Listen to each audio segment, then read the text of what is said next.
Bonjour à tous. Nous allons passer quelques minutes avec vous ici afin de partager notre expérience à l'UFC Métropole sur la conception de maquettes 3D puis pourtant pour le jeu numérique. Je me présente, Rachel Bouzard, géométricienne 3D au service Sigu-Topo de la communauté urbaine de l'UFC Métropole depuis presque 15 ans maintenant. Donc j'ai vu évoluer la technique à ce sujet et voilà, à mon côté, Raphaël Lerez de la société Avinéon qui travaille avec nous cette année sur la restitution photogrammétrique du territoire. Merci, bonjour à tous. Donc, voilà, Raphaël Lerez, donc moi je suis ingénieur d'affaires, donc géomaticien depuis une dizaine d'années. Donc sur la mise en place de bases de données métiers, sur différentes thématiques, dont la 3D. Merci aussi à Rachel pour. Et Avignon, donc on est expert dans tout ce qui est valorisation de la donnée géospatiale. On crée des référentiels, on améliore des référentiels numériques, en particulier 3D sur jumeaux numériques. Et donc on est ravis de pouvoir présenter nos travaux et l'accompagnement avec la métropole. Nous allons, à travers cette présentation, vous présenter un peu le contexte territorial de l'UFC Métropole et puis des enjeux technologiques qu'on a mis en place pour traiter en interne le développement de ces maquettes. Raphaël traitera la partie un peu plus amélioration de référentiel pour cette version, pour ce millésime en cours.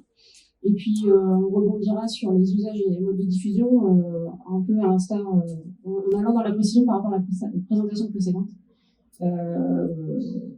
voilà, qui en sont faits à la collectivité. D'abord, petite présentation du territoire. Nous sommes situés sur le littoral de la Manche et à l'embouchure de la Seine, avec un territoire de 530 km² qui représente 54 communes. Avec des typologies assez différentes, puisqu'on a une interface industriello-portuaire au sud. On a aussi plus de 80% de terres rurales. Et puis on a un volet paysager, puisque on a notamment au nord sur Étretat la belle pays d'art et d'histoire sur la protection des falaises. Donc autant de problématiques qui se traduisent en fait dans les enjeux technologiques de modélisation pour restituer au mieux chacun de ces thématiques. Les enjeux sur ce territoire sont d'accompagner les mutations de territoire. Donc on va avoir la transformation de l'économie industrielle-portuaire, on va avoir valoriser le capital agricole et le cœur métropolitain, mais aussi fabriquer l'attractivité de demain. C'est-à-dire que ça va se traduire par des projets qui vont impacter en fait la restitution de cette année pour prioriser des zones qui sont sur un campus d'enseignement supérieur, une place économique de référence et puis une destination touristique dont je viens de parler et trop tard. Avec une culture de la donnée spatiale depuis 92, maintenant au service Sigu, on est convaincu depuis le départ en fait de la valeur de la maquette 3D, qu'elle facilite la visualisation et la compréhension et fédère aussi autour des projets d'aménagement. Donc en 97, première étape, on a constitué un test sur un quartier pilote pour de l'aide à la décision et à la concertation. À la base de données IGN. 2006, on entérine cette problématique sur le territoire qui nous concernait, la ville du Havre, parce qu'à l'époque, on était service compétent pour la ville du Havre. En 2011, notre compétence s'élargit à la communauté d'agglomération, on étend le territoire aux 17 communes alentours et on mutualise l'acquisition avec le grand port maritime du Havre qui a des installations portuaires sur différentes communes, en dehors de notre territoire. 2016, on commence notre démarche BIM à la communauté d'agglo en assistant les services métiers à rédiger leur cahier des charges pour récupérer les maquettes BIM, les faire modéliser et puis les intégrer, surtout qu'elles soient interopérables avec notre système de maquettes. Aujourd'hui, on en est à encore une extension de territoire puisqu'on passe à 54 communes. Donc la problématique, c'est de la mise à jour du territoire existant et puis l'extension sur le territoire plus rural qui a été adjoint lors de la création de la communauté urbaine. On tend aujourd'hui aux jumeaux numériques puisque courant de cette fin d'année, on va travailler sur des POC IoT et puis l'intégration de données dans le GMAO. Et puis la diffusion de cette maquette sur différents outils, notamment l'open data et les outils ESRI avec des scénarios. Sur le plan des données, on va retrouver en fait les millésimes dont on a parlé précédemment. À la fois sur des restitutions évidemment de MNT, LIDAR qui vont nous permettre de modéliser le sol, mais derrière des restitutions de contours et façades de fêtage que nous on traite en interne avec différents outils pour avoir une maquette texturée et puis utilisable dans les différents projets d'aménagement, construction, etc. Donc au fur et à mesure des millésimes, on améliore la précision grâce aux technologies qui avancent aussi. Et puis, nous, on précise le cahier des charges pour que ça colle mieux avec nos usages. Cette amélioration, elle se traduit aussi au niveau de la texturation, puisqu'on a ici en 2002 quelque chose de très répétitif. 2010, on a encore des façades génériques, comme la prison ici, où en fait on utilise des textures très répétitives, du style façade brique avec fenêtre. Et puis, pour les bâtiments particuliers, on va prendre des photos. On en a pris 1700 sur le territoire de la ville du Havre. Et à 2021, on est sur la texturation totale, 100% à partir des prestations photoréelles. On parlait tout à l'heure, les projets territoriaux, en fait, ils priorisent notre institution aujourd'hui avec les compétences de la CELU sur l'aménagement d'espaces communautaires. Donc, on a cette année la dernière tranche de l'entrée de ville, qui est un projet qu'on a commencé avec la direction de voirie depuis 2015. On a aussi l'extension du tramway qui va, concerner 13 km de nouvelles voies et pouvoir desservir l'hôpital Monod. Au niveau de la compétence enseignement supérieur, on a tous les projets qui se tournent autour du campus Le Havre Normandie, la cité numérique, pour l'accueil de près de 13 000 étudiants et une offre de formation axée sur le maritime et portuaire. Et le développement économique et tourisme avec la labellisation dont je parlais tout à l'heure sur Etreport. Donc ces trois sites-là, en fait, priorisent la restitution réalisée par Avignon, puisque on a besoin assez rapidement des bâtiments sur ce nouveau territoire. Pour rentrer un peu brutalement dans la technique, je vous présente ici une évolution des workflows internes des restitutions de maquettes. À gauche, vous avez 2013 et aujourd'hui 2021. Pour vous expliquer un peu que l'écosystème logiciel se réduit suite à des tests qui ont été réalisés l'année dernière pour simplifier notre restitution de maquettes. De même, l'acquisition initiale, elle ne se fait plus non seulement en deux étapes, acquisition aérienne et terrestre, mais en une seule qui nous permet à la fois de gagner du temps sur le terrain et puis de simplifier tous les traitements qui vont se faire sur la texturation des façades. L'écosystème logiciel d'exploitation, était très ciblé CAO-DAO précédemment. Il se tourne aujourd'hui plus vers de l'immersif, la réalité virtuelle et la réalité augmentée. Tous ces nouveaux processus de transformation permettent aujourd'hui de consommer la donnée depuis de multiples sources. Donc, on vient de parler du référentiel 3D, du référentiel SIG pour tout ce qui est des données métiers, du PTC. Alors, le PTC, c'est le plan topographique commun, qui est notre version du PCRS. On a rédigé un cahier des charges un peu différent du PCRS. Ce qui nous permet notamment de densifier notre modèle numérique de terrain avec des lignes de rupture qui sont issues des éléments du PTC. La lasergrammétrie et photogrammétrie qui nous permet d'avoir une conservation patrimoniale numérique de certains bâtiments classés UNESCO par exemple ou statut de l'espace public.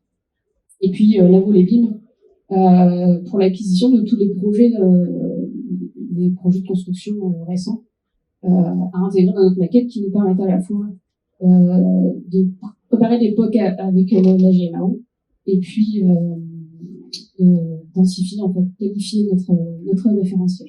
Voilà, à l'issue de la prestation d'Avignon en 2023, on sera donc capable d'utiliser toutes ces données pour diffuser notre SimCellule et le rendre exploitable par tous les services. Je vais laisser la parole à Raphaël, du coup, pour la partie plus technique. Merci. Donc on remercie le Havre Seine Métropole, Rachel, l'équipe du service Topo, de nous avoir fait confiance à Avignon pour la création, donc l'amélioration, la création de l'arrangement numérique et l'amélioration de référentiel 3D. Donc pour vous expliquer un petit peu le rôle d'Avignon et la méthodologie qu'on a employée. Donc nous sommes appuyés sur quatre grands piliers, donc une équipe d'experts avec donc des connaissances sur de larges thématiques, donc la 3D, le BIM, tout ce qui est stéréorestitution. Plus largement, on a utilisé aussi tout ce qui est lidar. On peut même aller jusqu'à du lidar HD sur d'autres projets, obligatoirement avec le Havre, mais voilà, sur de la photogrammétrie. Et l'important, c'est cette maîtrise, on va dire, ces parties métiers d'experts, experts d'infrastructures avancées, de gestion d'infrastructures, qui nous permettent, en tout cas, de notre expertise, d'apporter notre plus-value et notre réflexion à la métropole. Donc, on s'appuie donc sur un savoir-faire. Donc, on a des expériences européennes donc réussies sur la partie 3D, avec, on va dire, tout ce qui est la Belgique, la Suisse, les Pays-Bas. On a, je sais si un petit peu après, on a acquis pas mal d'expérience sur tout ce qui est contrôle de la donnée. Donc voilà, tout ce qui est un petit peu le moteur, donc tout ce qui est aérotriangulation, stéréopréparation, donc utilisation des données et de la partie technique, et pouvoir faire donc, des mises à jour différentielles bâties. On parlait de 3D, donc là on s'oriente plutôt sur la 3D sémantique, donc la 3D cliquable, et comment faire pour pouvoir la mettre à jour au lieu de on va dire de changer chaque année de la 3D mesh ou autre. Là, ça nous permet en gros de mettre à jour juste chaque année, ou en tout cas sur 3 ans, 4 ans, juste la partie des bâtiments qui ont changé. Voilà, donc plus-value. Et aussi en apportant ce qu'est analyse diachronique entre plusieurs millésimes. Donc on s'appuie sur des données géospatiales. Donc on a données par le Havre Métropole. Donc, je vous présenterai dans un slide. Et on a voilà une expertise sur tout ce qui est prise de vue aérienne, donc pouvant aller jusqu'à 5 cm, on utilise aussi, on peut même aller jusqu'à 3 cm. Donc expertise sur tout ce qui est nuage de points lidar. Et donc utilisation d'outils allant de Rio Capture, Rhino City, donc du RGC et du FME pour tout ce qui est gestion de coplanarité, de topologie entre, donc là il y a des problématiques sur les toits, façades. Donc ça on a cette expertise-là. On peut aussi aller jusqu'à donc à partir avec Unit Evolution, c'est plutôt de la stéréorestitution, donc qui va nous permettre de créer ces bâtiments liés avec de la modélisation.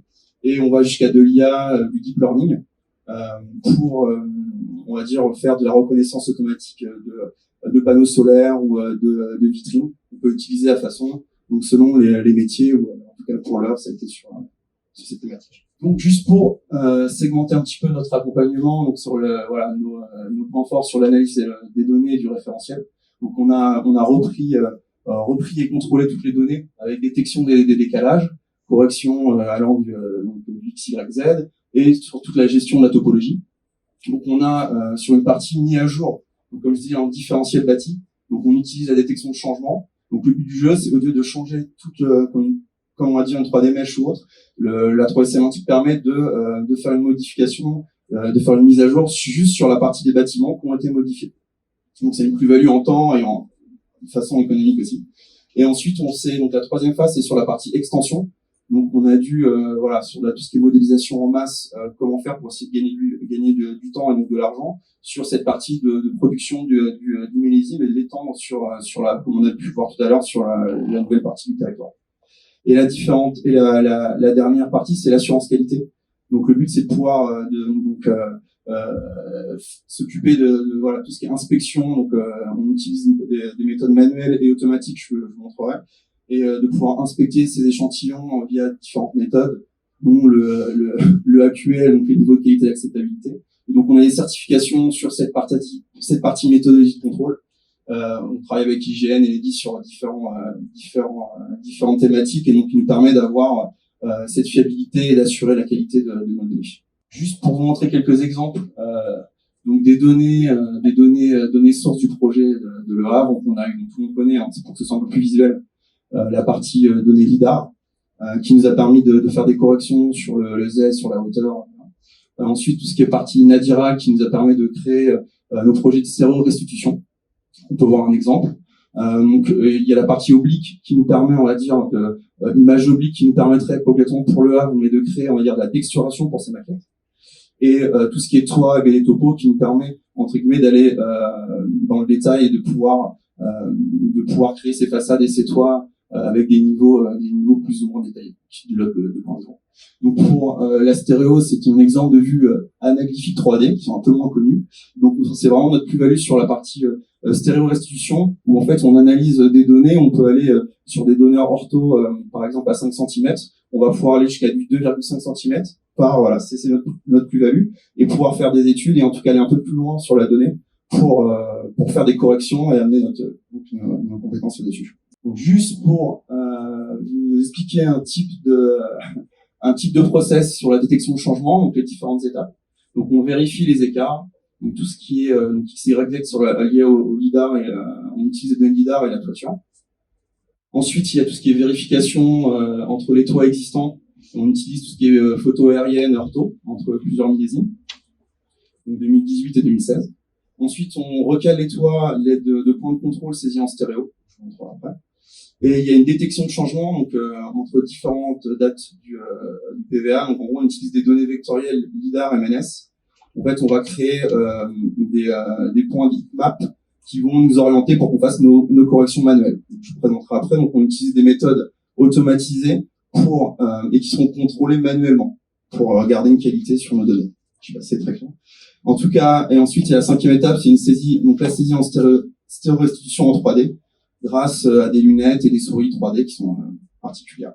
Et ensuite, on lance la génération du nouveau modèle 3D à jour. Pour vous donner un petit peu plus de visuel, voilà des exemples de décalage de toit entre deux dates, voilà une correction XY qu'on a pu proposer. Donc le but était de localiser les efforts à faire où il y avait des problèmes sur la donnée et proposer nos recalages, en tout cas nos reprises. Ensuite, un décalage sur le MNS. Donc là, on peut voir, le but c'était de voir des problèmes sur l'altimétrie sur le Z, et on a pu donc en rouge les erreurs qu'il pouvait avoir, et en bleu les corrections qu'on a pu amener. Donc le but c'est de le faire sur un grand territoire et d'apporter notre plus là-dessus dans un temps minime avec nos équipes. Comme je vous disais, donc complémentarité, on utilise des techniques manuelles de stéréo-restitution pour, on va dire, valider et modéliser les toits, les bâtiments en 3D.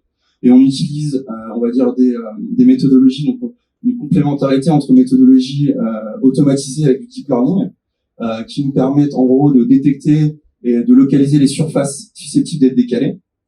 Il y a aussi une partie où on utilise la détection automatisée sur la complexité des bâtiments. Parce qu'au final, on va avoir, sur toute une collectivité, on va avoir beaucoup de bâtiments. Et de savoir si les bâtiments sont plus ou moins simples à modéliser va nous permettre d'étudier le temps et de pouvoir prédire, de faire la prédiction et de mettre un coup dessus. Donc ça, c'est vraiment l'utilisation de l'IA et du deep learning nous aide là-dessus. Mais on s'oriente vraiment sur une méthodologie semi-automatique en disant qu'il faut quand même utiliser méthode manuelle de type stéréo-restitution pour contrôler et valider, on va dire, les anomalies. Donc le but, c'est d'utiliser l'œil humain et nos expertises métiers pour être sûr de la qualité de la donnée. Vous voulez parler un petit peu de PCRS. On sait qu'actuellement, il y a de plus en plus de projets PCRS qui se lancent avec des données, donc que ce soit en raster, en vecteur. On pense que une mise en cohérence et une utilisation de ces référentiels sont vraiment très importantes. Valoriser ces données qui ont été assez coûteuses et qui est différent. On peut utiliser du PCRS pour améliorer ou produire des référentiels 3D. Et on pensait que c'était important d'en parler et de dire, pour le Havre Métropole, ils utilisent leur propre PCRS, le PTC, le fonds topo commun. Donc, ils utilisent, avec des corrections, il y a des décalages encore, il n'est pas encore parfait, mais ils sont en train de, donc, le but du jeu, c'est d'utiliser tous ces référentiels et de pouvoir mettre en commun tous les référentiels connus, communs, que ce soit le BIM, que ce soit la 3D, et le PCRS, et encore les autres, en prenant en compte le référentiel le plus précis, et permettant ensuite, on verra après, de créer aussi des études métiers. Donc là, il y a quelques exemples de la maquette qui est en cours de création, donc sur tout le territoire. Donc pour je rendrai la main à Rachel. Voilà la partie jumeaux numériques. Donc on pense que c'est valoriser, augmenter le potentiel des données. On pense qu'il y a beaucoup de choses à faire. En tout cas, c'est de rendre cohérents les différents référentiels. Il y a beaucoup de données, mais comment les rassembler et les faire parler entre eux. Attention, donc il y a différentes échelles qui sont importantes, différents niveaux de détail et aussi des acteurs. Donc le but du jeu, c'est de pouvoir rendre cohérents ces échelles, ces données, et de bien faire correspondre les niveaux de détail, comme on disait tout à l'heure, ou les différentes échelles aux acteurs, et c'est surtout les relier à des études métiers et cadrer aussi du temporel pour pouvoir faire des projections. Donc le but du jeu, c'est d'utiliser d'anciennes données, ou en tout cas le savoir-faire, les bases de données pour pouvoir créer des projections captées. Et donc sur toutes les thématiques, donc efficacité énergétique, donc on travaille actuellement avec le CREG ou Montpellier Métropole sur ces thématiques liées donc au toit, à la perte d'énergie, liées, on va dire, voilà, utiliser ces données énergétiques, utiliser des experts pour pouvoir parler et faire vivre entre guillemets ces référentiels 3D. Donc allant jusqu'à l'îlot de chaleur, Montpellier Métropole travaille sur tout ce qui est végétalisation, utilisation donc de son référentiel 3D pour faire des études et pouvoir mettre en place des études métiers liées à ça sur un grand territoire. Donc, on espère pouvoir partager aussi ces études métiers avec le Havre. Donc en tout cas, on a commencé à travailler sur leur jumelé numérique, sur le moteur, et là on est en train de lancer avec des experts voilà, sur des expertises thématiques l'utilisation de ce référentiel. Donc je vais rendre la main à Rachel qui va vous parler un peu de diffusion, parce qu'au final ces référentiels, il faut les partager. Merci Raphaël. Du coup, effectivement, on enchaîne avec l'exploitation de ceci. Une fois qu'on aura une maquette bien aboutie, nous avons déjà des systèmes en place qui permettent de diffuser les données, alors que ce soit sous les entités, parce qu'on est équipé ESRI, SDE, donc pour tout ce qui est cartographie, référentiel du plan de ville. En open data, on a déjà des diffusions en externe qui marchent très bien avec ne serait-ce que les étudiants sur les socles TFE pour lesquels ils peuvent travailler, ou les architectes qui téléchargent pour avoir un environnement pour leur propre projet. On a aussi la diffusion du référentiel de bâti encore sous ESRI avec Multipatch à des fins d'analyse et puis de communication aux différents services métiers.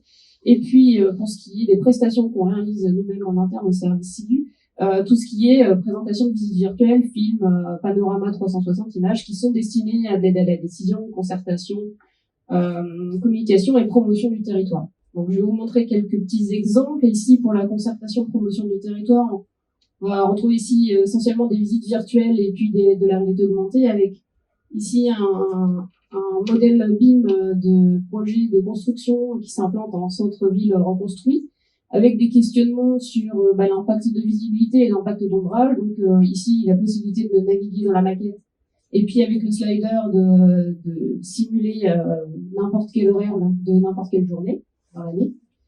Ici, une application de promotion d'un site historique avec la localisation des associations qui sont installées dans le fort de Tourneville pour le public, pour aussi, avec la version piétonne de la visite virtuelle, intéresser les internautes et les faire venir sur le site.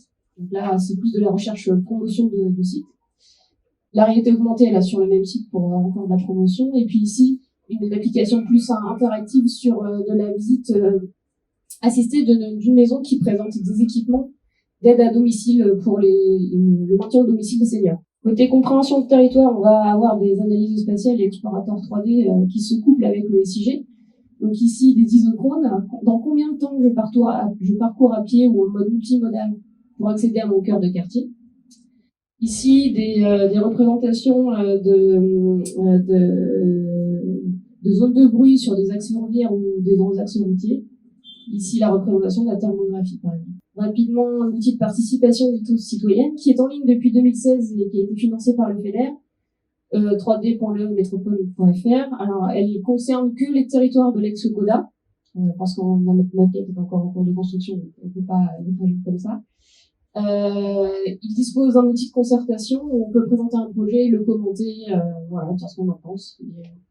Et puis, on a la possibilité d'afficher les lignes de bus, les arrêts, et de calculer des itinéraires à partir de nos référentiels d'adresse. Donc, pour conclure sur les perspectives BIM, SIM et extension du référentiel en cours, on est passé par plusieurs étapes, donc plusieurs millésimes, plusieurs qualités de maquettes.